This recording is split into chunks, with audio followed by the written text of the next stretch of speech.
Welcome back, One Piece Card Garments. We're going into our round 7 of this regional. So after this, will be rounds 8 and 9. So this is the third last round.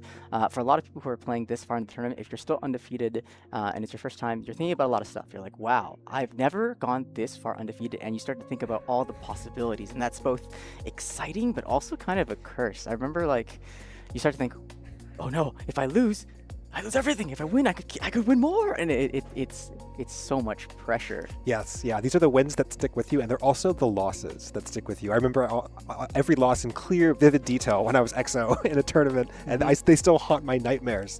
And so there's just a lot on the line, a lot of pressure, and we have two players who this is their first time in this situation, in the hot seat, really playing under this pressure, making it so far into the tournament. And this is actually a matchup that harkens back to OP15. Yeah.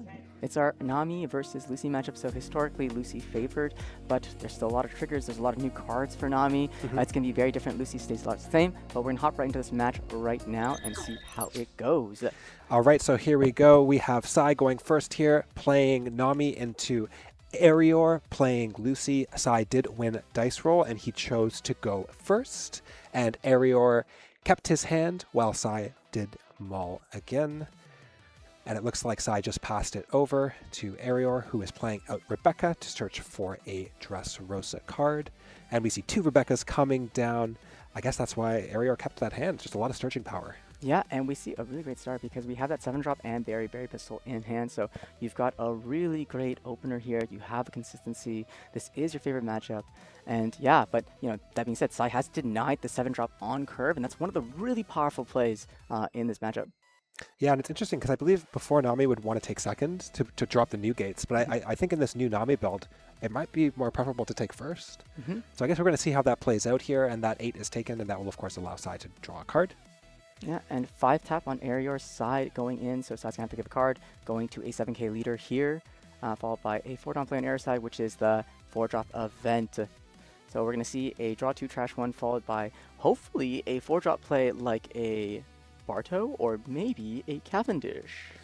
Yep, lots of choices here, and that's just what Lucy does, draws so many cards. It is the Cavendish, so he drew 2, then he'll be able to also use his leader effect to draw another card. So plussing cards and establishing Cavendish, which is a really important body that can just help cycle and put pressure. Yeah, and I love that little spice tech there with the sumo slap. We talked about this too, the sumo slap, to getting rid of little bodies from Goofy. Yep, exactly. And it does look like the Nami coming down, forcing Ereorr just to take a life. You have no say in it. You got to take the life. And then a 6k swing from Nami gets countered out there with the Leo. Yep. And so passing back to Ereorr's turn, it's going to be the 6-dawn turn. So there is a Berry Pistol to bot deck this Nami, but you don't. I'm not sure if you quite want to do that if the only thing you're going to do this turn is bot deck the Nami. So. Yep. Yeah, that's always kind of an early game decision point when you are playing Lucy into this matchup. Do I deal with the Nami now? Do I bot deck it? Of course, that kind of gets over Nami's effect on KO. That might allow Sai to replace Nami with something equally scary. And so we'll see whether he opts to actually bot deck that or just continue developing a board. Yeah, and it's a blank swing because Nami is a 7k leader currently as leader like it was pitched. So this is just helping set up a better play. So it is actually going to be Berry Pistol, bot decking the Nami, getting rid of that threat. Ereorr saying, I have a better late game than you, so I'd rather just clear the board and then dawn up my Rebecca and give a blocker or just hold up some counter. Yep, exactly. And let's see what we're going to do with our remaining Dawn here. Just going to play out the Viola. Just keep searching, finding, salvos and events to play with the salvos. And that's exactly what you want. There's another Berry, able to deal with another Nami should it come flying down. Yeah, despite what nerve they've been playing, Ereorr definitely looking and finding all the right pieces. Those Berry Pistols are so key in this matchup for exactly the reason of being able to bot deck a lot of these annoying KO effects. I'm not sure if there's also a Just Watch Me Ace, so you can actually bot deck even the Robin. Right, yeah. And there is just a 5k swing coming through. Ereorr has a lot of cards in hand, so he can just opts to pitch the Viola, 2k there. Gonna just play the Nico Robin. Loses a Galdino that was in life, but gets to heal back up. So that's not really a cost. Of course, he will draw from leader effect and then be unable to become a 7k leader this turn. Yep. So here is Sai also hoping for some triggers too, because if he gets some triggers on the way down, it might help make the situation a little better. Ereorr does have exactly the right amount of Dawn to bot deck this Robin, so he can play the event to -3k, Just Watch Me Ace, on the Revenant, and also still bot deck with Berry Pistol off the 7-drop Sabo. But we're just going to open with 5 because, you know what? No Dawn on leader. It's free. Yep. Gets 1K'd out. There's a Borsa in trash. Always happy to see those Borsas being used as counter and not healing. Yep. Cav swing now, so that'll be a draw 2, trash 1 before the swing resolves, pitching another Cavendish. 2K'd out here with the Kumasi. And those are just the obligatory swings with no commitment. Yep. And a free draw off Cavendish. You're never mad about that. Never mad. Oh, and it looks like it is just the Just Watch Me ace. And then draw for leader ability. Into, let's go. Yep. So I already knows. He's just like, yep. Ereorr just has to look through his massive library of a hand to find the copy of it. Oh, and this is just what Lucy does so well into NAMI. Just, bot deck effects actually aren't around that much anymore. They've been in and out throughout the One Piece card game's history, but Lucy, one of the decks that is able to bot deck and deal with on KOs. And we will see Sai responding with the 8-cost Moria, tucking a Kumasi into life. That Kumasi will, of course, trigger and allow him to play a Thriller Bark character out of his trash. So it's kind of like gaining a life and a body at the same time, which is always nice. Yeah.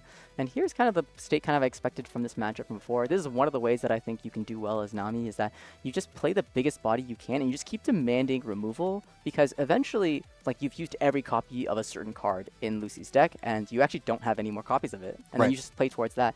And, you play with a really high life total and you just try to play card advantage, big bodies, just drain their resources, and then just hope that they just don't have enough bullets in the chamber to deal with all this stuff. Yeah. And so Ereorr, again, just starting with that 6 swing. And I did overhear while the players were chatting that Ereorr said he's faced quite a few NAMIs today. So he's confident in this matchup. He knows what he wants. He's already warmed up. And that's can be the advantage when you have a run like that, where you face a deck that, A, you beat, but B, you've got some games in on the day. So you feel warm. You feel ready to go. And what is he going to play here? Can he remove the Gecko, or do you just swing big? Yeah, I think if he has a Fire Fist, he has the 7-drop Fire Fist. Does he have a 2-cost or just Watch Me Ace to help clean up this Gecko? Mm-hmm. He would have to play the minus effect first if he's planning to use the nope. He's going to stage. Just going to drop Dressrosa Kingdom. Yeah, he still has enough Dawn to do either combo to clear this Gecko if he wants to. It does feel a little bad though, so he's going to swing 9 at life here, demanding 2 cards or just popping the trigger off the top of the life. Yep, just turning the Sabo sideways. Yeah, I'm actually not sure which Thriller Bark targets are in trash for the trigger, so let's find out. And a Prona. Yeah, so this Viola cannot attack, I'm assuming. Yeah. Yeah. Yep, so I think, yep.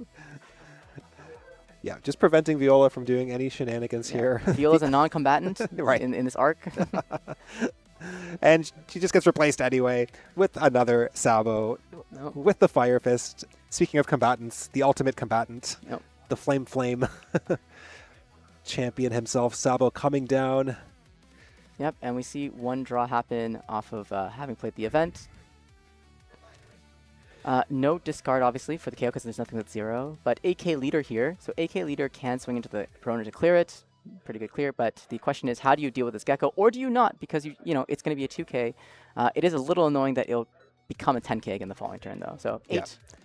Yep, and like you said, he's just going to go into Prona, clear it. And of course, he could attach some Dawn if he wants to make these Rebecca's blocker, opting not to. Yeah. Instead, there we go. There's the KO effect, so he had it. Ereorr just seeing all the pieces he wants. See, Lucy is a deck that sometimes I feel like when it's doing this, it is the best deck in the world. When it doesn't quite, missing one tiny piece, you're like, this is frustrating. Yeah, so I always say this, whenever I play against Lucy, I'm like, how is this not the best deck in the game? Because when they get to do what they want to do, their hand, it's like 11 cards. It's 12 cards. They've got these big bodies, they've got blockers, and so we're seeing from Ereorr here the strength of Lucy, and we were just talking about how Lucy could be a really good pick going into this tournament, just because there's a lot of NAMI, there's a lot of Teach running around as well, and these are matchups that you can have a great time into compared to Enel before. So I think it's a good pick, a heads-up play here, and we'll see if Ereorr can just keep the momentum going. Yeah. So on Sai's side, you're looking at, you're not too afraid of the board immediately. You're not going to die next turn at all, so you want to keep playing the greediest thing you can in hand. But you're starting to feel the pressure of I've had my board cleared 4 turns in a row now. Yeah, and so again, we're seeing a trend on stream, NAMIs with a lot of life, but with no board. And unfortunately, you actually do need a board to swing and win the game in the One Piece card game. So we'll see if Sai can establish something here. Going to play the Zeus. That will allow him to KO the Cavendish, but he does have to take a life while doing so. That's fine, though, because you draw off your leader effect. Yep. So And it's so hard to get that draw trigger this late in the game because there's so many blockers present. Yeah. You know, your NAMI isn't active anymore. It's actually very hard to get that draw unless you're using a Robin, but then you're not playing a big body. So I actually don't mind this at all. This is actually a pretty smart play. Yep, and just dropping the Gecko, putting the Kumasi on life. It's kind of what you were saying earlier, where as the NAMI player, you're just playing another big body every turn, kind of staying healthy and saying, okay, give me an answer. Okay, give me an answer. Can you answer this? And then the moment that Ereorr trips or stumbles a little bit, that's when Sai can start to really put on the pressure and go for game or clear the board. Yeah, because I think a few more of these, like this Gecko, I don't think Ereorr should have the resources to cleanly deal with it. Or I think now you have to start pivoting to another plan where you're trying to get cards out of hand, you're trying to play really aggressive. Because you can probably get it clear on this one, but then the next one, really tough to do. Yeah, but this feels like last turn. 9 with Sabo into a Kumasi, into a Proto. We're kind of going in circles here, but one player is getting 7 9s on the board every turn, and another one isn't. And so can Ereorr keep it going? I do see another Sabo there, so he does have it. The question is, can he remove yet another Gecko, or will he just minus it for the turn? Yeah, so he would need another Fire Fist here, and I'm not sure if he has it. Draw from leader ability there. 8k swing. See where he assigns it. Yep, Prona. so it does go into the Prona again. So again, he's minus the Gecko with the Fire Fist there, minus 8,000, giving his leader plus 3,000 power, and now he's turned that 3,000 power leader into the Prona, so she just dies. Freezes nothing because there's no eligible targets except a Rebecca, who will never swing. Yeah. And here comes another 9,000 power swing going to life. Yeah. Oh. There we go. Oh. And that is a hogback trigger, so that plays out Proto. She's back. Oh. she's just gone. Hold on. She just keeps coming back Alt-art and getting back. its value. Yeah. Yeah, I'm realizing one of the reasons why Sumo Slap is actually good is if you minus 8 one of these Geckos, and then they swing, and you play Sumo Slap, you can KO the Gecko. So you don't actually have to use something like Fire Fist to KO it. You can also use things like Sumo Slap to KO it. As long as Sumo Slap doesn't require it to be a base power, then I think that actually works. Yeah, up to one of your leader characters gain plus 2,000, then KO up to one of your opponent's characters with 2,000 power or less. Yeah, and the minus is persistent. So if someone swings, you know, not thinking about this, they'll lose their Gecko. Wow, yeah. That's cool. You can even actually combine Sumo Slap with Just Watch Me Ace for a KO on a bigger target than you expect. Right, yeah. Yeah. And this looks like the 10 cost Newgate coming down here for a side that allow him to draw 2, trash 2, and then attach 2 Dawn to his, in this case, leader and one of his characters, which is the Perona. Perona goes sideways, going to swing 7, and then we'll have another 7 coming to follow that from the Nami. Looks like Ereorr is just going to take the free block here. And there it is. I knew it. I knew it. Yep. I love this moment when you're like, "Can I read that?" Yeah, of course you can. Of course yeah, you can. Of course read you this. can read it. Take your time. Wow. We are now seeing why Sai has been able to make it through this, this kind of cut of games. So I even thought about running Sumo Slap, and I forgot about this specific interaction, which is how good it is combined with Fire Fist. Yeah, and this 7k swing gets blocked with the Rebecca. Ereorr saying, I don't think I need this Rebecca anymore. I need space just to play probably down another Sabo or another huge body in this game. Hats off to the chefs. Hats off to when you find that tech card, when you find that cool combo. So much respect for that. That is awesome. And so now Ereorr, he still has a 10-12 Newgate that he needs to respect, let's say. And so will we just see him start with a 9 again like he's been doing every turn just to kind of see what happens? 9, sending into the Perona, yep, just clearing the board. I think that gave him such a big advantage that he can actually play very safe now and just close out the game from this kind of, in quotation, misplay, which is not even because you have to swing, eventually. But, minus 4 here. Sabo, Fire Fist, minusing on the Newgate, drawing from leader effect. And now we see a 9k swing coming through. That, of course, cannot be blocked unless you want to give up the Newgate. Yep. And that will be a take. No trigger. It looks like a 2k to hand. Another 9k swing. Just coming straight through, no hesitation. And it looks like we will see a leader effect and 2k, 1k. Guess, it's the Nami. It's not going to be played at this point. You're just dropping every big body you can. Yep. 9 lead to... Ooh, this is a lot of pressure all at once. That sumo slap has just turned this game where, you know, maybe if that Moria could have attacked, it would have made a difference in this game. Yeah. But, no, you've just denied so much pressure. And I mean, you can't even play around it. It's just an inevitability. Like Yeah. you're once it's set up, you got to wait for it, and you get slapped down. Yeah, it makes you wonder whether that swing was worth it. Yeah, Oof. right. Yeah, you hear. I think every NAMI player watching this has now realized that there's a new nightmare for them, which is the sumo slap. The sumo slap nightmare. So it did look like Sai took another life. It looked like that was a Marco blocker that he picked up there off life. So that does give him a little bit more defense and draw power here. So he could do something like a Borsalita Marco, which it looks like he's hovering. That would just allow him to have 2 blockers to gain a life. And of course, to have the potential to draw 2 cards should Marco get KO'd. Starting with a 6, just gets blocked straight away by the remaining Sabo. And there's the Borsalino. Healing a life. And for Dawn left, it's likely going to be the Marco coming down, walling up, walling off. Yep. So this is going to be an interesting point from here now, because it's actually a lot, I think, in Ereorr's side, because you can keep playing pretty aggressively. And I think there is actually a Roger in hand. I believe I saw it early. I think he's had it in pocket for a while. So you can start playing very aggressively now, as long as you're able to keep your units alive, because eventually you'll just win from, all right, yeah, there's the Gravity Blade. Yeah, and then Sai with the laugh saying, wow, this is... Wow. See, these are the tough round 7s. If you lose this, you're actually still doing very well, but the your mental damage of getting sumo slapped is kind of insane. Like, look at the art for this card. That's what just happened to you, and it's hard to come back from The that. psychological aftermath of being sumo slapped Look can at disrupt this. an EXO run. Look at this hand just sumo slapping you. I'd be in shambles, yeah. That's true. And not the good shambles. Yeah, no, not the good shambles. I'm the bad shambles. Looks like another 9 coming through here. Just every turn, these Sabos can just get turned sideways. No fear. Sai just doesn't have a board that can threaten lethal. 2-2-1, or probably leader effect in a 2-1, and then another 9 coming through. Does get taken. It's in a trigger. Is there any hope? Cards in hand. Do I trigger this? What trigger could... It's a all right, hog Perona. back. Perona's coming back. No, it's another hog back. Okay.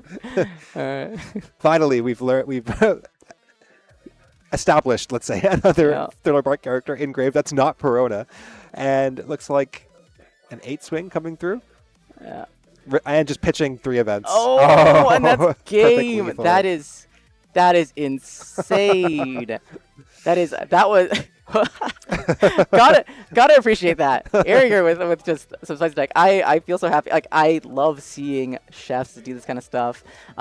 Thinking of these cool interactions. I think that's why Lucy's such a cool deck as well, because, like, yeah, there's so many option cards you can put in there that even if they're not just typed, they're still events. So you still get some value off them. It's super cool to see.